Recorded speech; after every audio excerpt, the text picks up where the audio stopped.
الحمد للہ وکفی وسلام علی عبادہ الذین اصطفی اما بعد۔ اللہ تعالی نے سورہ واللیل میں ان لوگوں کی تعریف فرمائی جو اللہ کی راہ میں خرچ کرتے ہیں، اور ان لوگوں کی مذمت فرمائی جو لوگ اللہ کی راہ میں خرچ نہیں کرتے، اور 3 باتیں تعریف میں بیان کی اور 3 باتیں مذمت میں بیان کی۔ من آتا واتقی وصدق بالحسنی، تعریف کی کہ جو لوگ اللہ کی راہ میں خرچ کریں اور تقوی اختیار کریں زندگی میں، اور اس کے ساتھ ساتھ سچائی کی تصدیق کریں، اور بالکل اس کے برعکس 3 چیزوں کی مذمت فرمائی کہ جو لوگ بخل کریں، واستغنا، اور تقوی اختیار کرنے کی بجائے اسے کوئی پرواہ ہی نہیں کہ زندگی کی پتوار کدھر کو جا رہی، اور زندگی کس نہج پہ چل رہی ہے اس نے سوچا ہی نہیں کہ میرا عقیدہ، میرے اعمال، اللہ کے ہاں پیشی، قبر کا عذاب، ثواب، راحتیں، مصیبتیں، کیا ہونا ہے کیا نہیں ہونا، بس اس نے اتنا سوچا کہ کسی طرح یہ زندگی گزر جائے۔ اللہ تعالیٰ نے فرمایا کہ وَكَذَّبَ بِالْحُسْنَى، اور اس کے ساتھ ساتھ اس نے سچائی کی مخالفت کی۔ دنیا میں سب سے بڑی سچائی اللہ کی وحدانیت اور توحید ہے، اور یہ کہ آدمی اپنے نفع اور نقصان کو اللہ کے ذمے جانے، اللہ کے ساتھ تعلق استوار کرے۔ تو اس نے جب یہ سوچا کہ اللہ پر بھروسہ ہے تو پھر ٹھیک، اور جب اس کا تعلق نفع اور نقصان کا غیر سے لگایا تو یہ غلط۔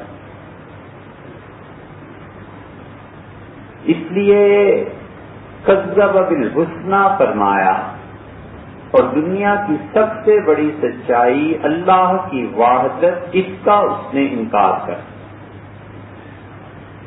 زندگی میں جو بہت بڑا کام کرنے کا ہے وہ یہ کہ آدمی سچائی کو نہ جھٹلائے، کبھی بھی سچی چیز کو غلط نہ کہے اور غلط کو صحیح نہ کہے، اور اس غلط اور صحیح کا معیار نجی زندگی سے لے کے قومی زندگی تک ہر معاملے میں صحیح رہنا چاہیے۔ جہاں اس نے سچائی کی تردید کی اور سچائی کو جھٹلایا تو اس کا مطلب یہ ہے کہ اب وہ خرابی پیدا کر رہا۔ شیطان اسی لیے مردود قرار پایا کہ اس نے سچائی کی تکذیب کی۔ اللہ نے کہا جھکو، اور بجائے جھکنے کے وہ اکڑ گیا اور دلائل بھی دیے، اور یہ نہیں جان سکا کہ ہر جگہ دلائل کی ہوتی بھی نہیں، اور کون سا دنیا میں ایسا کام ہے جو سوائے پاگلوں کے باقی کوئی کرے اور اس کے پاس دلیل نہ ہو، اور دلیل کی قوت، اس کا وزن، یہ تو پھر بعد میں متعین ہوتا ہے کہ کیا۔ اللہ نے فرمایا فَسَنُيَسِّرُهُ لِلْعُسْرَىٰ، پھر اس کے لیے گناہ کی راہ آسان ہو جاتی، اور اللہ تعالیٰ سے پناہ مانگنی چاہیے کہ کسی آدمی کے لیے حرام کا رستہ آسان ہو جائے۔ جب حرام کا رستہ آسان ہو جائے تو پھر آدمی اپنے آپ کو ایزی فیل کرتا ہے حرام کام کرتے ہوئے، اور اپنے آپ کو دشوار محسوس کرتا ہے صحیح کام کرتے۔ حرام کا پیسہ، حرام کا رزق، حرام کی دولت اور حرام کام اللہ نے کام آسان کر دیتے ہیں، تو مطلب یہ ہے کہ اسے چھٹی دے دیتے ہیں، ڈھیل دے دیتے ہیں، جو جی چاہے کرو۔ ایک جگہ آیا ہے اللہ نے کہا نولی ما تولا، ہم اس کے حوالے کر دیتے ہیں کہ جو جی چاہتا ہے کر لو۔ ونصلہ جہنم، اور اس کے بعد ہم جہنم اس کا ٹھکانہ بنا دیتے ہیں۔ وساءت مصیرا، اور لوگوں بہت ہی بری جگہ ہے وہ رہنے۔ سیدنا علی رضی اللہ عنہ نے کیا خوبصورت بات کہی، انہوں نے فرمایا کہ من وسع علیہ دنیا ہو، جس شخص کی دنیا آسان ہو جائے، ولم یعلم انہ قد مکر بہ، اور اسے یہی عقل نہ آئے کہ یہ اس کو خدا نے ڈھیل دے دی ہے، فہو مخدوع عن عقلہ، تو اس جیسا بے وقوف پھر دنیا میں کوئی۔ اللہ نے ڈھیل دے دی اور یہ سمجھتا ہے کہ مجھے کوئی پوچھنے والا ہی۔ اسی لیے حدیث میں آتا ہے مسند احمد میں حضور صلی اللہ علیہ وسلم نے فرمایا کہ مومن آدمی ایسا ہوتا ہے کہ اس کا کھونٹا بندھا رہتا ہے گھوڑے کی طرح، اور رسی اس کی لمبی ہوتی ہے، اور فرمایا وہ چرتا رہتا ہے، گھوڑا چرتا رہتا ہے، چرتا رہتا ہے، یہاں تک کہ جب آخری حد پہ چراگاہ کی پہنچ جاتا ہے تو رسی اس سے زیادہ لمبی ہوتی نہیں، تو اسے کھینچ پڑتی ہے، تو پھر ہوش آتا ہے کہ ہو میں تو کہیں بندھا ہوا ہوں، ایک میری بھی لمٹ ہے، ایک میری بھی حد ہے۔ تو فرمایا مومن ایسے ہی ہوتا ہے، مومن کے لیے پھر جب وہ حد آ جاتی ہے، پھر کوئی بیماری آ جاتی ہے، تکلیف آ جاتی ہے، پریشانی آ جاتی ہے، وہ کھینچ پڑتی ہے تو اللہ یاد آ جاتا ہے۔ اس حساب سے کوئی سوچے تو یہ بیماریاں بھی اور مسائل بھی خدا کی رحمت ہوتے ہیں کہ وہ بالکل ہی بے لگام نہیں ہو گیا، کسی نے احساس دلایا کہ نہیں تم ابھی بندھے ہوئے ہو اور تم ہماری نگاہ میں ہو، ایسے نہیں ہے کہ تمہیں کھلا چھوڑ دیا۔ اسی لیے مجاہدہ وہ جو اضطراری ہوتا ہے وہ بھی نفع دیتا ہے۔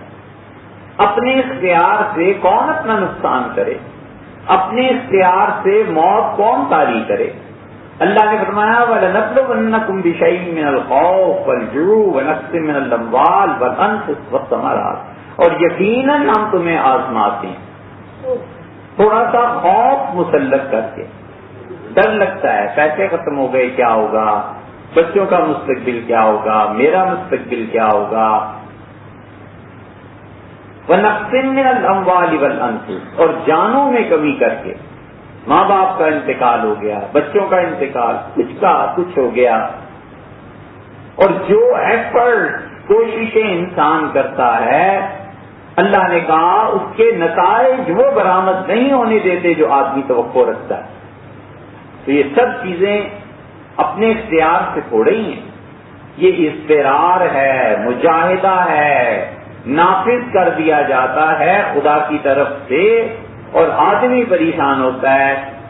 اور اللہ تعالیٰ نے کہا بشر الصابرین، بشارت دے ان کو جو صبر کرتے ہیں مصیبتوں پہ۔ اور اللہ نے بڑے شاندار جملے فرمائے، اللہ نے کہا صلوات من ربہم، اپنے رب کی طرف سے ان پہ سلامتیاں نازل ہوں گی، خدا کی رحمتیں نازل ہوں گی، یہ لوگ صحیح راہ پر ہیں، یہ ہدایت پر ہیں جو صبر کرتے ہیں۔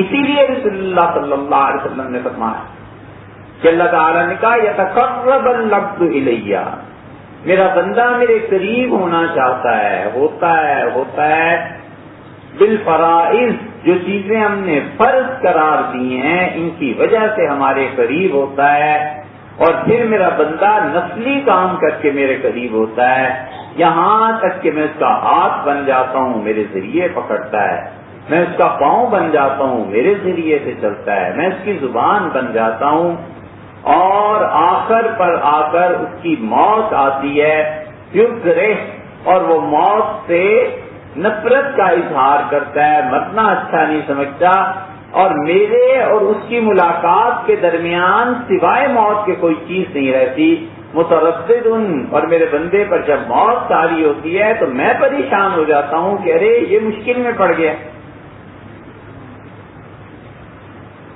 یہ وہ مقام کہ آدمی سہتا ہے، برداشت کرتا ہے. اس لیے صبر سے اچھی کوئی چیز نہیں ہے جو اللہ نے لوگوں کو دی ہو. کئی سال کی مسافتیں مہینوں کے صبر میں طے ہو جاتی ہیں. آدمی صبر کرتا ہے اور اللہ کی طرف سے انتظار کرتا ہے کہ یہ حالات بدل جائیں اور تبدیلی آ جائے. اور صبر کا مطلب یہ نہیں کہ حالات کو بدلنے کی جد و جہد نہیں کرتا، کوشش بھی کرتا ہے کہ حالات بدلیں اور اللہ کی طرف سے بھی مدد ہوتی ہے. انسانی کوششوں کا تعطل اور انسان کا ہمت ہار دینا یہ وہ چیز ہے جو شیطان کی طرف. اسی لیے رسول اللہ صلی اللہ علیہ وسلم نے لوگوں کو زندگی کی امید دلائی. جیے، محنت کرے، آگے بڑھے، کام کرے، مثبت انداز سے سوچے اور مرنے کی تمنا کی جگہ زندگی کی تمنا ہونی چاہیے. ریاضت لی فی کل خیر، آپ نے فرمایا اللہ سے زندگی کی دعا مانگو تاکہ تمہیں مہلت ملے اور نیکی کے کام کرو، اور اگر تم گناہ گار ہو تو توبہ کی مہلت مل جائے گی. موت مانگنے کو منع ہے.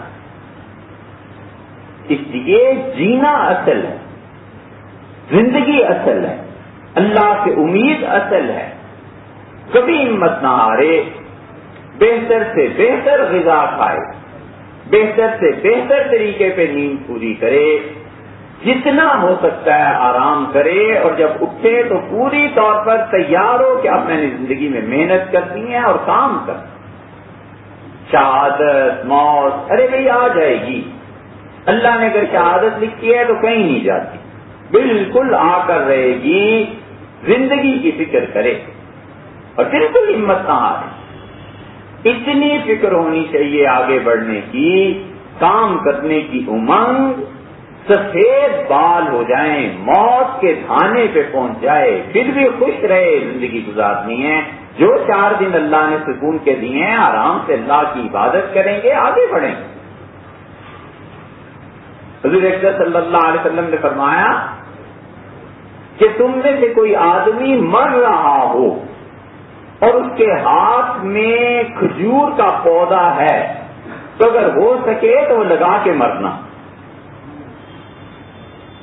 اس لیے زندگی کا سوچے کہ ابھی جینا ہے، ابھی کام کرنا ہے. دنیا میں تھوڑے کام ابھی پڑے، امت کے تھوڑے کام ہیں، دین کے تھوڑے کام ہیں، گھر کے تھوڑے کام ہیں.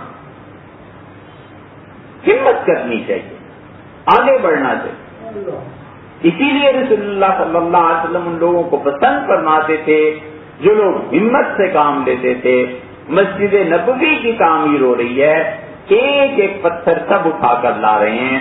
خود رسالت مآب صلی اللہ علیہ وسلم ایک پتھر اٹھا کر لا رہے ہیں، اور عمار رضی اللہ عنہ کو دیکھا وہ 2 پتھر اٹھا کر لا رہے تھے. جوان لڑکے تھے. تو آپ نے فرمایا کیا خوب کام ہے عمار کا، بہت اچھا کام ہے عمار کا. خود 2 نہیں اٹھائے، اگر اٹھاتے تو امت کے لیے سنت بن جاتی، لیکن جس نے ہمت کی اور آگے بڑھا اسے داد دی. فرمایا عمار بہت اچھا کام ہے اور تیری شہادت ہو جائے گی. شہادت کی پیشن گوئی فرمائی، انہیں خوشخبری دی.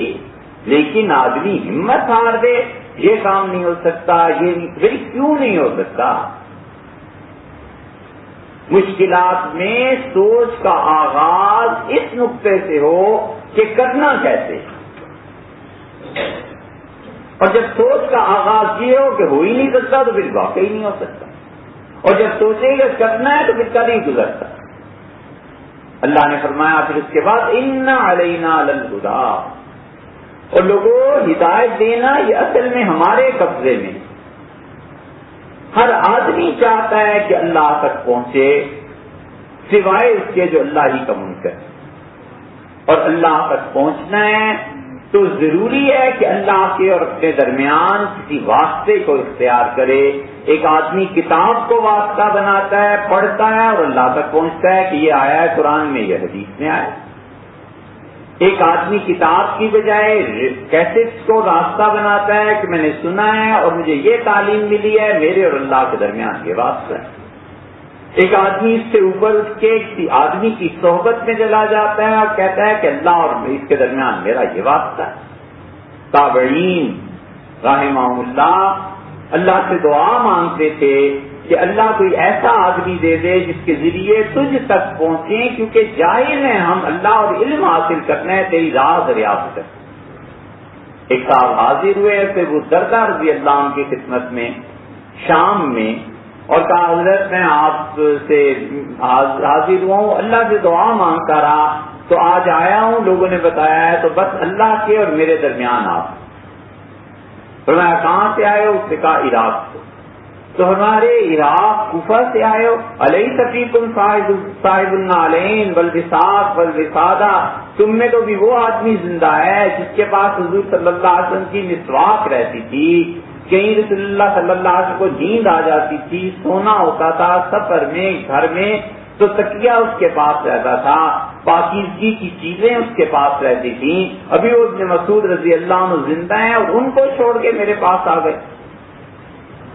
ایک آدمی نے ابو ہریرہ رضی اللہ عنہ سے مدینہ منورہ میں کہا کہ میں اللہ سے دعا مانگتا رہا کہ خدا اپنے اور میرے درمیان کسی کو کر دے، تو اب میں آپ کی مجلس میں آ گیا ہوں۔ تو انہوں نے کہا بالکل ٹھیک کیا ہے، میرے پاس آئے ہو۔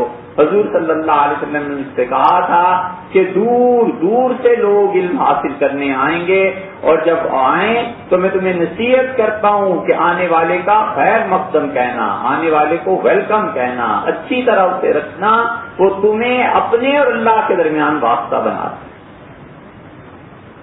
ہدایت اصل میں اللہ ہی نے دینی، تزکیہ اللہ ہی کرتا ہے، کسی کے قبضے میں نہیں ہے کہ کچھ کر سکے۔ اسی لیے اللہ نے کہا فَلَا تُزَكُّوا أَنفُسَكُمْ، کبھی یہ نہ کہو کہ میں بہت پاک ہو گیا ہوں، بَلِ اللَّهُ يُزَكِّي مَن يَشَاءُ، اللہ جسے چاہتا ہے پاک کرتا ہے۔ لیکن عقل سے کام لے، اور ہدایت جب ڈھونڈنی ہو اور اللہ کے بندوں پر اعتماد کرنا ہو تو 3 آدمیوں کی صحبت میں کبھی نہ جائے۔ بچے ایسا صوفی جس نے 4 دن اللہ کا نام لیا، ذکر کیا، مراقبہ کیا، خدا کو یاد کیا، شریف ہے، نیک ہے، سب کچھ ہے، لیکن علم نہیں۔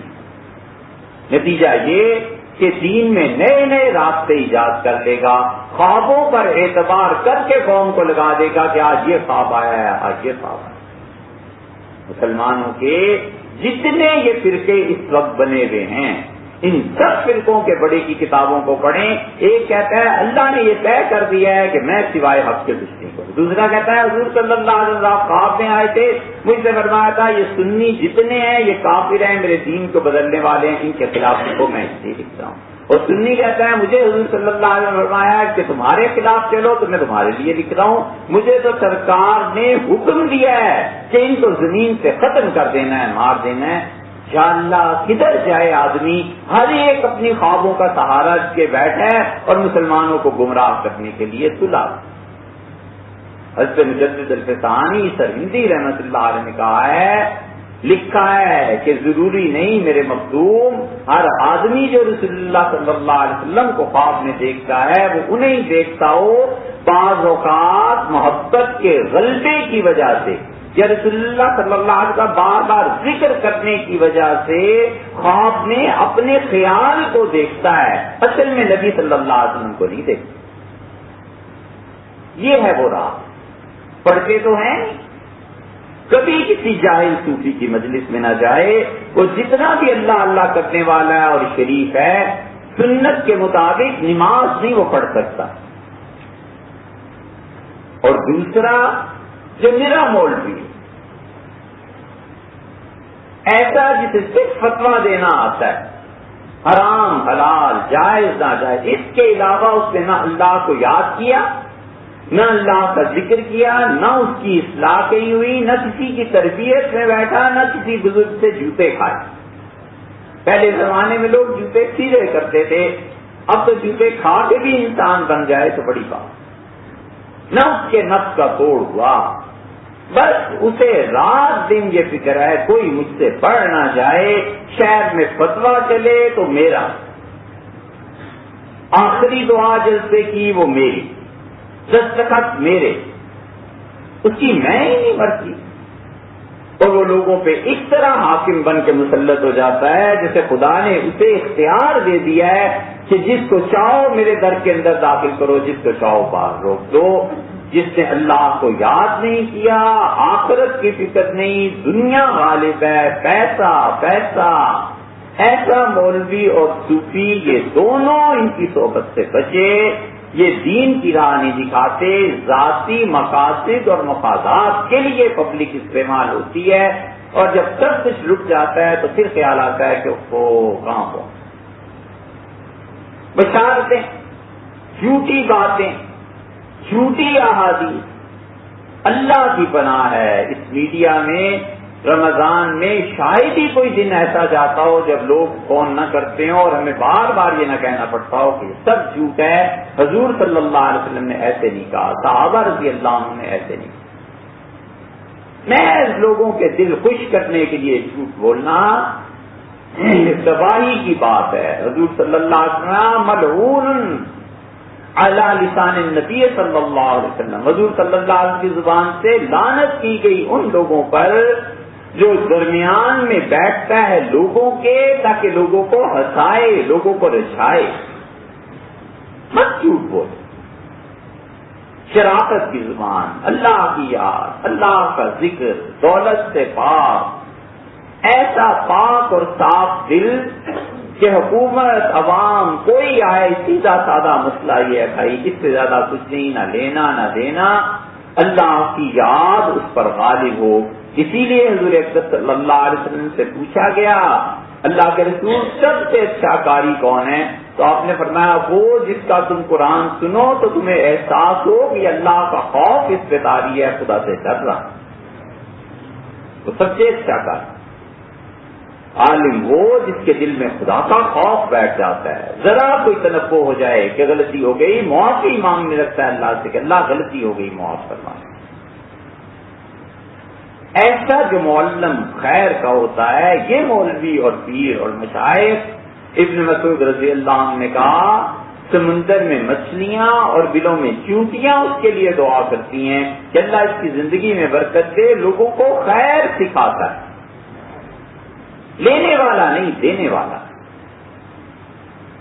تو جو مولوی جس نے اللہ کو یاد نہیں کیا، کہیں ادب، سلوک، تصوف، مراقبہ، ذکر، اللہ کی راہ میں خرچ کرنا یہ اوصاف نہیں ہے، بالکل اس کی صحبت میں نہیں جانا چاہیے، وہ کہیں نہ کہیں پہنچا دیتا ہے۔ اور تیسرا آدمی جو جذبات کو بڑھکا دے اور لوگوں کو آپس میں لڑا دے، سچ نہ بولے، وقتی جذبات سے فائدہ اٹھانا، اپنی لیڈرشپ، اپنی قیادت، اور اس کے کہنے پہ لوگوں کے خون ہو جائیں، لوگوں کی عزتیں لٹ جائیں، حلال کا کمایا ہوا پیسہ فضول کاموں میں خرچ ہو جائے، اس کا کیا گیا؟ کچھ بھی، اللہ کے ہاں جو جواب دے گا تو دے گا۔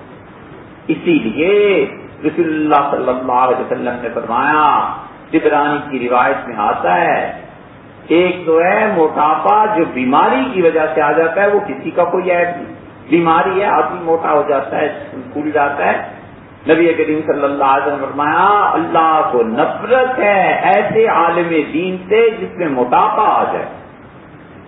اور دوسری جگہ فرمایا قیامت کے قریب جو لوگ آئیں گے دین کے کام کرنے والے، ظہر فیہ السمن، تم دیکھو گے چربی چڑھ جائے گی ان سے، بے فکری، سارا دن سونا اور ایک ٹکے کا مطالعہ نہیں، کوئی پرواہ نہیں کہ لوگ مجھ سے پوچھنے آئیں گے، مسائل ہیں بیان کرنا ہے، حتیٰ کہ وہ نماز جو پڑھانی ہے اسے ہی سنت کے مطابق کر لیں۔ کچھ نبی کریم صلی اللہ علیہ وسلم نماز پڑھاتے تھے، صحابہ کرام رضی اللہ عنہ کہتے تھے اتنے طویل قیام ہوتے تھے۔ ابن مسعود رضی اللہ عنہ کہتے ہیں میں نے ایک دن بڑا برا ارادہ کر لیا۔ لوگوں نے پوچھا کیا؟ انہوں نے کہا میں اور رسول اللہ صلی اللہ علیہ وسلم تھے، آپ نے نماز نفل شروع کی، میں اکیلا تھا پیچھے کھڑا ہوں، اور نبی کریم صلی اللہ علیہ وسلم نے سورہ بقرہ شروع کی. میں نے سوچا 100 آیتیں پڑھ کے سجدہ کر دیں گے, پھر سورہ بقرہ پوری کر دی. پھر میں نے کہا اچھا چلو اب سجدہ کریں گے, پھر سورہ آل عمران پڑھی. میں نے کہا اب سجدہ کریں گے, پھر سورہ نساء پڑھی. میں نے کہا اب سجدہ کریں گے, پھر سورہ مائدہ پڑھی. مائدہ پڑھنے کے بعد میں نے سوچا سجدہ کریں گے, پھر سورہ انعام پڑھی. یہ 8-9 پارے پڑھنے کے بعد انہوں نے رکوع کیا. تو اس سے پوچھا آپ نے کس گناہ کا ارادہ کیا تھا؟ کہنے لگے ارادہ یہ کیا تھا کہ رسول اللہ صلی اللہ علیہ وسلم کو کھڑے پڑھتے رہے, میں بیٹھ کے سن لوں. اتنا ادب ہے کہ ان کے مقابلے میں بیٹھ کے سننے کو گناہ خیال فرماتے ہیں. یہ رسول اللہ صلی اللہ علیہ وسلم کی نماز تھی. اللہ نے اس نماز کی وجہ سے کل جہان میں دین پھیلایا. یہ جس نماز کو لوگ چھوڑ دینا اتنا آسان سمجھتے ہیں, اللہ نے قرآن میں منافقوں کے متعلق کہا ہے کہ تم دیکھو منافقوں کو سستی سے نماز پڑھتے ہیں, یہ نہیں کہا نماز چھوڑ دیتے ہیں. اور رسول اللہ صلی اللہ علیہ وسلم میں تمہیں بتاؤں منافق کی علامت. عرض کیا گیا بتائیے. آپ نے فرمایا یہ جو فجر اور عشاء کی نماز مسجد میں نہیں آتے نا, یہ منافق لوگ. سوچے آدمی کہ کیا بنے گا. کیا یہ صرف رمضان رہ گیا ہے لوگوں کی نماز کے لیے اور باقی سارا سال چھٹی, اور پھر نماز بھی پڑھے اور سنت کے خلاف پڑھے؟ بھائی طریقہ سیکھے کیسے حضور صلی اللہ علیہ وسلم پڑھتے. اللہ نے کہا انا علینا للہدی, یہ ہدایت ہمارے ذمے ہے. اس صورت کی باقی آیات انشاءاللہ آئندہ کر لیں گے. جس کتاب کا ہم نے آپ سے ذکر کیا تھا کہ ہر مسلمان کو کتنا قرآن پڑھنا چاہیے, اس کے متعلق یہ اعلان کریں گے آپ سے سننے کے لیے.